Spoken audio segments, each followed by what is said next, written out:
Samantala, nag-inspeksyon ang Department of Energy sa ilang gasolinahan para tiyaking napatutupad ang utay-utay na oil price hike. May ulat on the spot si Bernadette Reyes. Bernadette? Connie, nag-surprise inspection ng DOE sa ilang gasolinahan ngayong araw sa gitna ng tumataas na presyo ng produktong petrolyo. Bukod sa pag-inspeksyon kung tama ba ang quality o sukat na petrolyo na dinidispense ng mga pump, tiniyak din ng DOE ang quality o kalidad ng petrolyo para matiyak na hindi nadadaya ang mga consumer.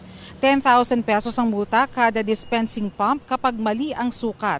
Kapag naulit, maaaring ma-revoke ang compliance certificate, lakip ang endorsement sa LGU para i-revoke ang kanilang business permit o isuspend muna hanggang makakomply sa calibration.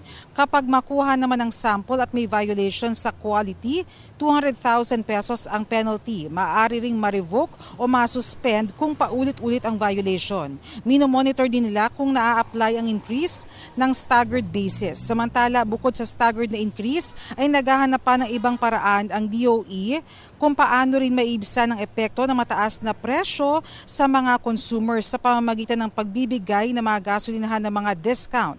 Sa ngayon, ayon kay DOE OIC Sharon Garin, ay bumababa na ang presyo ng produktong petrolyo sa pandaigdigang merkado pero wala pa silang pinal na mga figures sa ngayon. Pero kung patuloy raw na bababa ang presyo ng produktong petrolyo sa world market, ay maaaring malaki-laki rin ang rollback sa susunod na linggo. Connie? Maraming salamat, Bernadette Reyes.